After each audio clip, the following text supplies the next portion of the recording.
کیا گیا اور ان کی وہاں جتنے انتظامات تھے ان کے اوپر جو پبلک کی بھی رائے آئی ہے اس کے مطابق ان کو اپریشیٹ کیا گیا ہے۔ اس کابینہ میں جو ری انشورنس کمپنی لمیٹڈ ہے اس کے جو سی ای او کی تعیناتی ہوئی اور جس میں 3 افراد پر مشتمل ایک پینل آیا، جس میں سے کابینہ نے فرمان اللہ کو چیف ایگزیکٹو آفیسر بنانے کی منظوری دے دی ہے۔ اس کے ساتھ ساتھ جو کابینہ میں بہت تفصیلی جو این ڈی ایم اے کی پی ڈی ایم اے کی جو رپورٹس ہیں، اور آپ کو پتہ ہے کہ کس طرح وزیر اعظم صاحب خود ان علاقوں کا دورہ کر رہے ہیں جہاں سیلاب سے تباہی آئی ہے، لوگ جاں بحق ہوئے ہیں، ان کی ریلیف کی ریہیبلیٹیشن کی ایکٹیویٹیز کو خود مانیٹر کیا جا رہا ہے۔ اور جا کے آپ نے دیکھا کہ جب وہ بلوچستان میں گئے اور وہاں بھی جو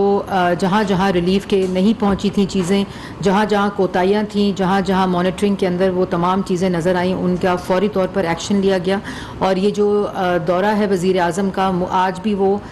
ٹانک کے علاقے ڈیرہ اسماعیل خان گئے ہوئے تھے، اس کے بعد ٹانک گئے اور پھر ڈیرہ اسماعیل کے علاقے رمک میں ہم لوگ گئے، میں ان کے ہمراہ تھی، وہاں بھی ان تمام چیزوں کا جائزہ لیا گیا۔ اور ایک ہی بات پہ پرائم منسٹر نے فوکس کیا کہ صوبائی حکومتوں کے ساتھ مل کر وفاق جہاں جہاں بھی اپنا کردار ہے اس کو ادا کرے گی، اور وہاں کی صوبائی انتظامیہ کو بھی یہ ہدایت جاری کی کہ فوری طور کے اوپر جو ریہیبلیٹیشن ریلیف کے چیزیں ہیں وہ ان تک پہنچائی جائیں۔ اور اس کے ساتھ ساتھ یہ بھی ہدایت کی کہ جہاں بحق ہونے والے جو افراد ہیں وہاں اہل خانہ کو 10 لاکھ روپے کے امدادی چیک دیے جا رہے ہیں، اور فوری طور پر اس کو کمپلیٹ کرنے کی آرڈرز پرائم منسٹر نے دیے ہیں۔ اس کے ساتھ ساتھ جو تباہ شدہ گھروں کی تعمیر کے حوالے سے جو کچے اور پکے گھر ہیں ان کے اندر تفریق ختم کر کے 5 لاکھ روپیہ فوری طور پر ادا کرنے کا کہا گیا، اور یہ وفاق کی سطح کے اوپر اپنا حصہ ہے۔ جہاں بحق ہونے والوں کے لیے کوئی قیمت نہیں ہوتی، یہ صرف ایک دل کے اندر ایک تسلی ہوتی ہے کہ ان تک یہ پیسے پہنچ گئے ہیں۔ اور اس کے ساتھ ساتھ پرائم منسٹر نے یہ بھی کہا ہے کہ ایک مشترکہ سروے کرایا جائے جس کے اندر یہ جو ڈیمیجز ہیں گھروں کے جہاں بحق ہونے والوں کے، اس کا فوری طور پر ٹرانسپیرنٹ طریقے سے ایک مفصل سسٹم ہو اور لوگوں کو ریہیبلیٹیشن کے جو پیسے ہیں اور جہاں بحق ہونے والوں کو پیسے جو ہیں وہ مل سکیں۔ اس کے ساتھ ساتھ جو این ڈی ایم اے ہے ان کے تمام جو انتظامات ہیں، جو ان کے کارروائیاں ہیں، جو پی ڈی ایم ایز ہیں، ان کو بھی سراہا گیا، اور افواج پاکستان کے جو ورکنگ ریلیشن شپ سویلین اداروں کے ساتھ ہیں ان کو بھی سراہا گیا۔ اور اس کے ساتھ ساتھ یہ بھی تخمینہ لگانے کے لیے این ڈی ایم اے کو خصوصی طور پر صوبائی حکومتوں کے ساتھ ایک مشترکہ، جو میں نے پہلے کہا کہ ڈسٹرکٹ لیول کے اوپر جتنی مینجمنٹ اتھارٹیز ہیں سیلاب سے ہونے والے نقصان کا تخمینہ لگانے کے لیے فوراً ہدایت جاری کر دی، اور اس پروسیس کو جلدی مکمل کرنے کی بھی کابینہ کی طرف سے ہدایت جاری ہوئی ہے۔ اس کے ساتھ ساتھ وزیر اعظم نے اس موقع پر وزیر خزانہ مفتاح اسماعیل صاحب کی قیادت میں ایک کمیٹی تشکیل دی ہے کہ فوری طور پر جب یہ سروے مکمل ہو اور جہاں جہاں سے یہ سروے مکمل ہوتا ہے فوری طور پہ ادائیگیوں کا جو سلسلہ ہے اس کو جاری کر دیا جائے، اور ایک ٹرانسپیرنٹ طریقے کے ذریعے، اور اس میں کابینہ کے دوسرے منسٹرز کو بھی شامل کیا گیا ہے، اور جو بحالی ہے، تعمیر نو ہے، اور جہاں بحق ہونے والوں کے جو پیسے ہیں ان کو فوری طور پر دینے کی ہدایت کی گئی ہے۔ اور ایک اور چیز کہ کابینہ میں جو وزارت اقتصادی امور کی ہدایت کی ہے، ان کو ہدایت کی ہے کہ پاکستان میں موجودہ جو بین الاقوامی ڈونر ایجنسیز ہیں ان کو بھی یہ کہا جائے کہ جو خالی ڈیزاسٹر جو رسک مینجمنٹ ہے یا ڈیزاسٹر مینجمنٹ ہے اس کے اندر جو واٹر انفراسٹرکچر ہے، جو ریلیف ہے، جو ریہیبلیٹیشن ہے، اس میں اپنا کردار ادا کریں، اور یہ تمام انٹرنیشنل ایجنسیز کو جو اکنامک افیئر ڈویژن ہے وہ اور جو فائنانس منسٹری ہے اس کو اکٹھے اس تعمیر نو اور بحالی میں اپنے وسائل اور اپنا حصہ ڈالنے کے لیے ایک ہدایت جاری کی، اور وہ جلد ہی اس کا اجلاس جو انٹرنیشنل ڈونر ایجنسیز ہیں جو ریہیبلیٹیشن میں ایکسپرٹیز بھی رکھتی ہیں ان کو انوائٹ کرنے کو لیے کہا گیا ہے۔ اس کے ساتھ ساتھ یہ بھی ایک بات آئی اور بہت اس میں زور دیا گیا کہ جتنے بھی ملک کے اندر این ڈی ایم ایز ہیں، وزارت اقتصادی امور ہے جس کو اکنامک افیئر ڈویژن کہتے ہیں، جہاں انٹرنیشنل این جی اوز ہیں، مقامی این جی اوز ہیں، ڈونر ایجنسیز ہیں، اور وہ تمام لوگ جو مخیر حضرات ہیں جو ملک کے اندر اس وقت جو سیلاب سے آیا ہوا ایک صورتحال ہے اس میں اپنا حصہ ڈالنے کی اپیل ہے۔ جو لوگ اپنا حصہ ڈال سکتے ہیں. میں خود وہاں پرائم منسٹر کے ساتھ موجود تھی. میں الفاظ میں بیان نہیں کر سکتی کہ یہ ایسی انپریسیڈنٹڈ اس وقت مانسون آئی ہے اور اس کا جو لیول ہے وہ بھی ملک کی تاریخ میں پہلے کبھی نہیں ہوا اس میں. اور وہ لوگ جو جس حالت میں وہاں ہیں, ایک ایبسولوٹ پروٹیکشن تو کبھی بھی نہیں ہو سکتی اس طرح کی ڈیزاسٹر مینجمنٹ کی, اور یہ پورے خطے میں ہے. لیکن جہاں جہاں ہم سب پاکستانی بہن بھائی مخیر حضرات صاحب حیثیت حضرات اس میں اپنا حصہ ڈال سکتے ہیں تو یہ ان تمام لوگوں کے لیے بہت ہی بڑی مدد بھی ہوگی اور احصال ثواب بھی ہوگا. اس کے ساتھ ساتھ جو پاکستان اور ڈنمارک کی حکومتوں کے درمیان فریم ورک اگریمنٹ کی منظوری دی گئی ہے. اس معاہدے پر دستخط ہونے کے بعد ملکوں کے درمیان معاشی تعلقات اور اس کے اوپر ایک نئے باب کا آغاز ہوگا اور اس کو فوری طور پہ امپلیمنٹیشن فریم ورک کے اوپر لے جانے کی ہدایت دی گئی ہے. اسی طرح جو اس معاہدے کے دیگر فوائد میں سود سے پاک قرضہ 35% سبسڈی اور ڈینش ٹیکنالوجی کی پاکستان میں منتقلی بھی شامل ہے. یہ بڑا ایک سٹیپ ہے. اس کے ساتھ ساتھ وزارت داخلہ میں وفاقی کابینہ, یہ بہت ہی ایک اہم ایجنڈا پوائنٹ ڈسکس ہوا کہ وزارت داخلہ نے جو وفاقی کابینہ کی یوم آزادی کے حوالے سے قیدیوں کی سزاؤں میں جو کمی ہے اس کے اوپر ایک رپورٹ اور ریکمنڈیشن پیش کی, اور اس کے مطابق کابینہ نے تفصیلی غور و غوص کے بعد 75ویں یوم آزادی کی مناسبت سے قیدیوں کی سزاؤں کے حوالے سے دوبارہ سمری پیش کرنے کو کہا, اور اس میں اس سلسلے سے متعلقہ قوانین کی روشنی میں ان قوانین کا جائزہ لینے کے بعد بزرگ, خواتین اور بچوں اور وہ تمام قیدی جو اپنی سزا کا 2/3 حصہ کاٹ چکے ہیں ان کے لیے خصوصی سزاؤں میں کمی کی تجویز جو ہے وہ کی جائے, اور وہ اگلی کابینہ میں اس کی منظوری دی جائے گی. اس کے ساتھ ساتھ جو وزارت پلاننگ اینڈ ڈیولپمنٹ ہے, وفاقی کابینہ نے جو SDGs پائیدار ترقی کا پروگرام ہے اس کے اندر اس کے تحت جاری ترقیاتی اسکیمیں جو ہیں ان کے حوالے سے آگاہ کیا. کابینہ نے اس موقع پر وفاقی وزیر خزانہ مفتاح اسماعیل اور وزیر planning and development Ahsan Iqbal صاحب کو ہدایت جاری کی کہ ترقیاتی منصوبوں کا اثر نو جائزہ لیا جائے اور ان پر عمل درآمد کے لیے وسائل کی دستیابی کے حوالے سے کابینہ کو اگلی میٹنگ میں آگاہ کیا جائے اور اس کے اوپر فوری عمل درآمد شروع کر دیا جائے. اس کے بعد یہ بھی ہوا ڈسکس کہ آخر میں جو وفاقی کابینہ نے وفاقی سیکرٹری وزارت اقتصادی امور میاں اسد حیات الدین کی 3 اشروں سے زائد محیط قومی خدمات کو خراج تحسین پیش کیا جو وہ ریٹائر ہونے والے ہیں. جو آخری ایجنڈا تھا اس کے اوپر بہت تفصیلی جائزہ لیا گیا. آپ سب کو معلوم ہے کہ الیکشن کمیشن آف پاکستان نے جو فورن فنڈنگ کیس ہے جو 8 سال سے تاخیر کا شکار تھا, آخر کار اس کا فیصلہ دیا ہے. جو پولیٹیکل پارٹی آرڈر 2002 کے تحت اور الیکشن ایکٹ 2017 کے تحت ایک الیکشن کمیشن کا فیصلہ آیا ہے جس کے اندر جو پولیٹیکل پارٹیز آرڈر 2002 کے تحت PPO جس کو بولتے ہیں اس میں جو سیکشن 3 ہے کہ if the party receives any aid financial or otherwise from any government or political party of a foreign country or any portion of its funds from foreign nationals اس کے اوپر, اور اسی طرح الیکشن ایکٹ کے جو 2017 ہے اس کے مطابق یہ رپورٹ یہ فیصلہ دیا ہے. اور آپ کو یہ بھی معلوم ہونا چاہیے کہ جو اس کا پورا جو پروسیس ہے کہ جب الیکشن کمیشن جو ایک آئینی ادارہ ہے جس میں 8 سال سے یہ انویسٹیگیشن اور انکوائری جاری تھی اور 8 سال کے اندر 51 ایڈجرنمنٹس پاکستان تحریک انصاف نے لی, اور یہ اس کا پاکستان مسلم لیگ نون اور حکومت وقت جو ہے اس سے کوئی تعلق نہیں ہے.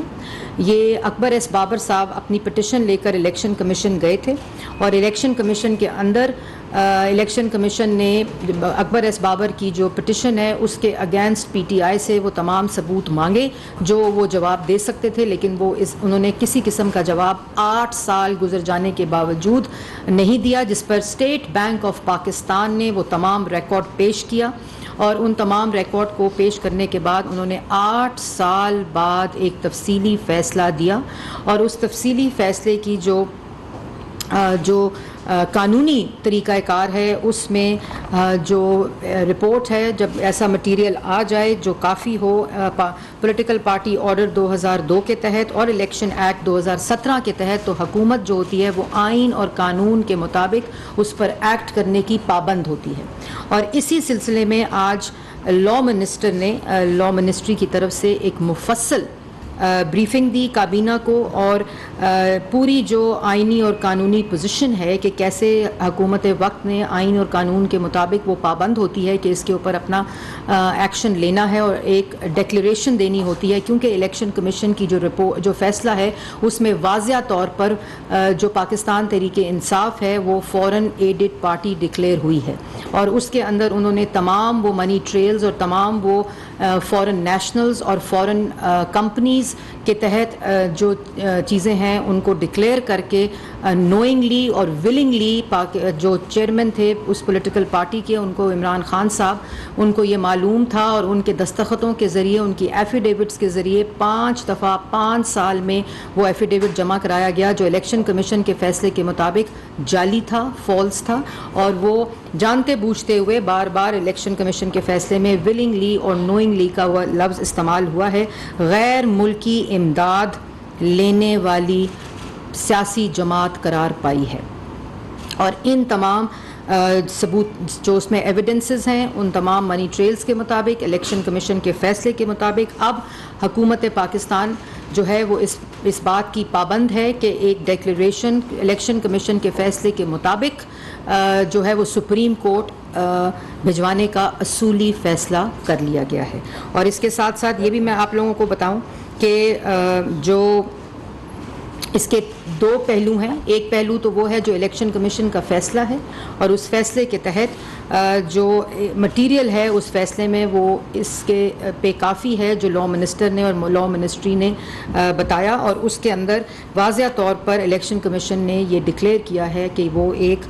غیر ملکی امداد لینے والی جماعت ڈکلیئر پائی ہے، اور اس کے مطابق یہ ڈیکلیریشن اصولی طور پر فیصلہ کر لیا گیا آج کابینہ کے اندر کہ اس کو فوری طور پر تیار کر کے سپریم کورٹ بھجوایا جائے گا. اس کے ساتھ ساتھ 3 دن کی مہلت دی گئی ہے. اگلی کابینہ کی جو عشورہ کے بعد کیبنٹ میٹنگ ہوگی اس میں وزارت قانون جو ہے وہ تمام قانونی اور آئینی چیزوں کا جائزہ لیتے ہوئے وہ ڈیکلیریشن جو ہے وہ کابینہ میں پیش کرے گی سپریم کورٹ میں بھیجنے کے لیے.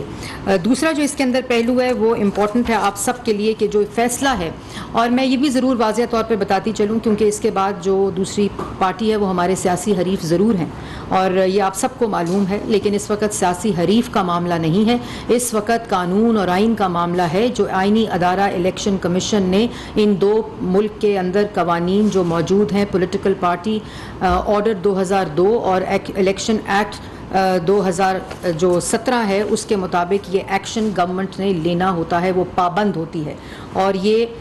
کسی قسم کی اور اس کے اندر بات نہیں، اور اسی پہرائے میں اس کو لیا جائے. دوسرا اس کا حصہ بڑا امپورٹنٹ ہے. ایک تو جعلی ایفیڈیوٹ کا ہے جو کہ ڈکلیئر کرتی ہے، اور اس کے علاوہ جو پوری ایک منی ٹریل دی گئی ہے وہ تمام کمپنیز کے نام، وہ تمام فورن نیشنلز کے نام واضح طور پر اس فیصلے میں دے دیے گئے ہیں، جس کے ذریعے یہ پاکستان تحریک انصاف غیر ملکی فورن فنڈنگ کی سے امداد لینے والی جماعت قرار پائی ہے. دوسرا حصہ اس کا بڑا امپورٹنٹ ہے جس کے اندر 16 ایسے اکاؤنٹس ہیں جو کہ پاکستان تحریک انصاف نے ڈکلیئر نہیں کیے، اور 8 کی صرف اونرشپ لی 26 اکاؤنٹس میں سے، اور 16 اکاؤنٹس جو ہیں وہ ڈکلیئر نہیں کیے، جبکہ اس میں سے جو اکاؤنٹس ہیں وہ عمران خان سمیت جو ان کی سینئر قیادت ہے ان کے نام پر کھلے، اور ذاتی ملازمین پاکستان تحریک انصاف کے سیکریٹریٹ کے اندر جو ملازمین کام کرتے ہیں ان کے نام کے اوپر وہ پیسے آتے رہے، اور ان پیسوں کو ڈکلیئر بھی نہیں کیا گیا. اور یہ بات بڑی امپورٹنٹ ہے آپ لوگوں کو بتانے کے لیے کہ اس کے اوپر اس کے ساتھ ساتھ جو ایک تو یہ اکاؤنٹس ڈکلیئر نہیں کیے، اور پھر آپ کی صرف انفارمیشن کے لیے جو پاکستان تحریک انصاف ہے، الیکشن کمیشن کے فیصلے کے مطابق، جو کہ 8 سال کی ایک مکمل مفصل فیصلہ ہے انکوائری کے بعد، جس میں 51 ایڈجرنمنٹس پاکستان تحریک انصاف نے مانگی، 9 وکلا کو تبدیل کیا گیا، اور 11 پٹیشنز ہائی کورٹ میں کی کہ الیکشن کمیشن کا یہ دائرہ کار نہیں ہے. تو ایک کمپلیٹ 8 سال کی ایویڈنس موجود ہے کہ ان کو جواب دینے کا موقع فراہم کیا گیا. آج وہ جواب اگر ٹیلی ویژنس پر بیٹھ کے دے رہے ہیں تو بہت ہی اچھا ہوتا کہ اگر وہ یہ جواب 8 سال میں الیکشن کمیشن کو دیتے، لیکن اس فیصلے کے مطابق پاکستان تحریک انصاف، جو کہ اب غیر ملکی امداد لینے والی سیاسی جماعت ڈکلیئر ہو گئی ہے الیکشن کمیشن کے فیصلے کے مطابق، اس نے Wootton cricket limited registered in Cayman, Bristol engineering services, E plant trustees جو کہ رجسٹرڈ ہے کیمن میں، P T I U S A L L C, P T A U S A L L C, P T A Canada corporations, ڈنپک private limited جو کہ again Australia کے اندر registered ہے. اس کے بعد مس رومیٹا شیٹی جو کہ بھارتی بزنس خاتون ہیں، ان کے اس میں اکاؤنٹس میں پیسے شامل ہیں. اور اس کے بعد یہ تمام چیزیں عمران خان صاحب کے ایفیڈیوٹ، جس ایفیڈیوٹ کو اگر آپ اپنی سکرینز پر دیکھ رہے ہیں، یہ آپ لوگوں کے لیے بڑا امپورٹنٹ ہے کہ کیوں پابند ہے حکومت اس کے اوپر اپنا ڈیکلیریشن دینے کی آئین اور قانون کے مطابق. اس میں عمران خان صاحب کا جو ایفیڈیوٹ الیکشن کمیشن کے اندر آپ دیتے ہیں ایز پولیٹیکل پارٹی چیئرمین یا پریزیڈنٹ، اس میں no funds from any source prohibited under the political parties order 2002 were received by the party. Number 1. Number 2, statement contains an accurate financial position. And number 3, the information is correct to the best of my knowledge and belief. یہ affidavit جو ہے یہ عمران خان صاحب نے 5 سال کا 5 دفعہ یہ ایفیڈیوٹ الیکشن کمیشن میں اپنے دستخطوں کے ساتھ جمع کرایا، جس میں 3 چیزیں جو بڑے واضح طور پہ انہوں نے انڈرٹیکنگ دی کہ no funds from any source prohibited source under the political parties order 2002, statement contains an accurate financial position and information is correct to the best of my knowledge and belief. یہ party political party order 2002 کے تحت ہر political party کے سربراہ کو affidavit دے کر جمع کرانا پڑتا ہے جب وہ سال کا اپنا اکاؤنٹس جو ہیں وہ الیکشن کمیشن میں جمع کراتے ہیں. تو اس کے بعد جو میں نے آپ کو تفصیل بتائی جن اکاؤنٹس کے ذریعے یہ پیسہ آیا، جن کو ڈکلیئر نہیں کیا گیا اور ذاتی ملازمین کے نام کے اوپر یہ پیسے منگا کر اس کو کیا گیا، اس کے اوپر کابینہ نے یہ ہدایت جاری کی ہے ایف آئی اے کو، انٹیریئر منسٹری کو، کہ اس کے اندر جو قانون اور آئین کے مطابق اس کے اوپر ایک مکمل غیر جانبدار انڈیپینڈنٹ انکوائری اور انویسٹیگیشن ہو. اس کے اندر منی لانڈرنگ کا ایسپیکٹ، اس کے اندر فیک اکاؤنٹس، اس کے اندر مس اپروپریشن آف فنڈ، اور سب سے بڑی بات کہ خیرات کے پیسے کو منگا کر پولیٹیکل سیاسی مقاصد کے لیے استعمال کیا گیا. اور ان 11 اکاؤنٹس جو ہیں، جن 11 اکاؤنٹس کو اور 3 وہ اکاؤنٹس جو بالکل ڈس اون کیے گئے، 16 اکاؤنٹس ان کی اپنی سیاسی قیادت استعمال کرتی تھی، جو کہ الیکشن کمیشن نے واضح طور پر وہ نام بتا دیے گئے ہیں. ان کو تمام جو مالیاتی ادارے ہیں، جو تحقیقاتی ادارے ہیں، ان کے ساتھ مل کر ایف آئی اے کو یہ ڈائریکشن دی گئی ہے آج کہ وہ فوری طور پر اس کے اوپر انکوائری سٹارٹ کرے. وہ تمام لوگ جو اس کے اندر اس جرم کے اندر شامل ہیں، اس کے اگینسٹ بھی انکوائری آج سے شروع کر دی گئی ہے کابینہ کے فیصلے کے مطابق. اور اس کے اندر جو اسٹیٹ بینک آف پاکستان ہے، ایف بی آر ہے، ایف آئی اے ہے، ملک کے اندر جتنے مالیاتی اور تحقیقاتی ادارے ہیں ان تمام کے ریپس موجود ہوں گے، اور ایک ایسی انکوائری ہوگی جو کہ تمام الیکشن کمیشن کی فیصلے کے روشنی کے اندر یہ انویسٹیگیشن جو ہے یہ اس کو کابینہ نے فیصلہ کیا ہے کہ فوری طور پر اس کو سٹارٹ کر کے، کیونکہ یہ ایک ایسا جرم ہے جو میں آپ کو بتاتی چلوں، الیکشن کمیشن کے فیصلے کے مطابق پاکستان کی تاریخ میں پہلی دفعہ کسی سیاسی جماعت کو فورن ایڈڈ غیر ملکی امداد لینے والی جماعت قرار دیا گیا ہے. دوسری بات، پہلی دفعہ وہ ایفیڈیوٹ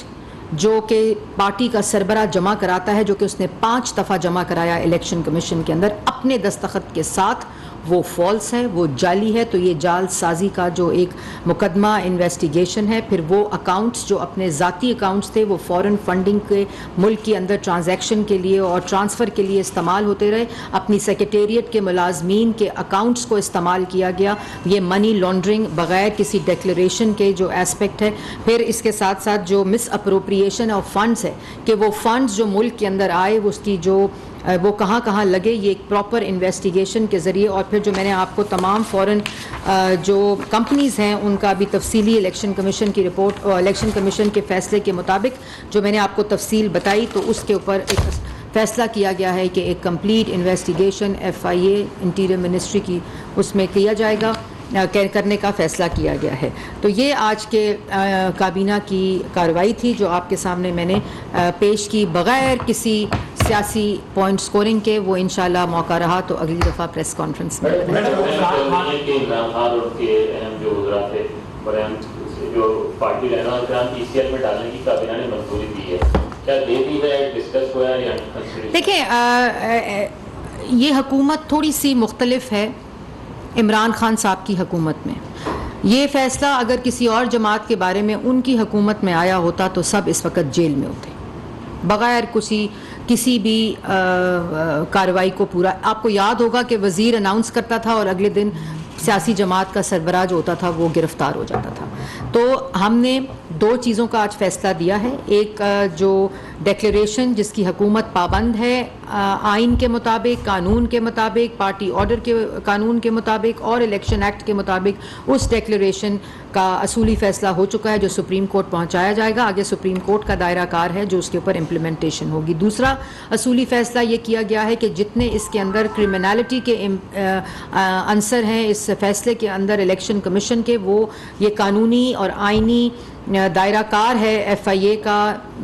باقی جو FBR ہے یا اسٹیٹ بینک ہے یا نیب ہے اس کے مطابق اس کے اوپر ایک انکوائری ہو اور اس کے اندر جو پروسیجر ہے وہ آئین اور قانون کے مطابق فالو کیا جائے گا. میڈم یہ بتائیے گا کہ ایک تو یہ کہ کیا صرف آج ریفرنس کا فیصلہ ہوا ہے یا کہ جو آپ کے بطور جو بیان دی جاری ہے کیا اس پر بھی جو آرٹیکل 63 کے حوالے سے کارروائی پر کوئی غور کیا گیا یا کوئی فیصلہ کیا گیا ہے. اور پاکستان تحریک انصاف نے اسی فیصلے کی بنیاد پر چیف الیکشن کمیشنر کے خلاف جو سپریم جوڈیشل کونسل ہے وہاں ریفرنس دائر کیا, لیکن اس کو بعد میں بعض وجوہات کی بنیاد پر وڈرا کیا گیا ہے. لیکن اس فیصلے کو آپ کس طرح دیکھتے ہیں کہ الیکشن کمیشنر کے خلاف کسی فیصلے کی بنیاد پر جو ہے وہ ریفرنس لایا جا رہا ہے؟ دیکھیں دو فیصلے جو آج کابینہ میں ہوئے ہیں ان کے مطابق جو میں نے آپ کو دونوں فیصلے بتا دیے ہیں. اس کے علاوہ جو جب وہ اگلی کیبنٹ میٹنگ ہوگی اس کے اندر ظاہر ہے اگر آپ نے جعلی دستاویز, اور یہ دیکھیں یہ عمران خان کی ذات کی بات نہیں ہے, یہ عمران خان صاحب کی اپنی ذاتی وہ نہیں ہے. یہ ایک سیاسی جماعت جو پولیٹیکل پارٹی آرڈر 2002 کے تحت پاکستان میں رجسٹر ہے, اس کو قرار دیا گیا ہے کہ اس نے غیر ملکی فورن فنڈنگ لی ہے, امداد لی ہے, جس کو نیشنل سے بھی لی ہے اور کمپنیز سے بھی لی ہے, ملک کے اندر بھی کمپنیز سے لی ہے جس کی قانون اجازت نہیں دیتا. اور یہ اتنا بڑا جرم ہے. اور پھر وہ پیسہ جب آیا اس کو ڈکلیئر نہیں کیا اور اپنے ذاتی جو وہاں کے پارٹی عہدیدار تھے ان کے اکاؤنٹس کے ذریعے وہ پیسہ یہاں ٹرانسفر ہوا, اس پیسے کو ڈکلیئر نہیں کیا گیا. 4 ملازمین جو پاکستان تحریک انصاف کی سیکریٹریٹ میں کام کرتے تھے, جس نے پارٹی کے بورڈ نے یہ سائن کیا کہ ان 4 کو الاؤ کیا جائے کہ اپنے ذاتی اکاؤنٹس میں وہ فورن فنڈنگ آنے دی جائے, ان کے دستخط موجود ہیں. پھر 16 وہ اکاؤنٹس جن کے ذریعے یہ تمام فورن فنڈنگ آتی رہی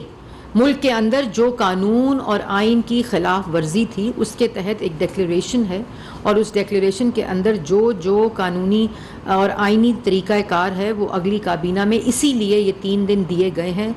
وزارت قانون کو کہ وہ جو ڈیکلیریشن سپریم کورٹ جانی ہے ان تمام چیزوں کو آئین اور قانون کے مطابق دیکھا جائے. میڈم 2-3 سوال. ایک تو لوگوں کو یہ ذرا سمجھانے کی ضرورت ہے یہ ڈیکلیریشن کس قسم کا ہوگا, کس طرح جائے گا, اور سپریم کورٹ کس طرح ڈیل کرے گی. وزیر قانون نے کیبنٹ کو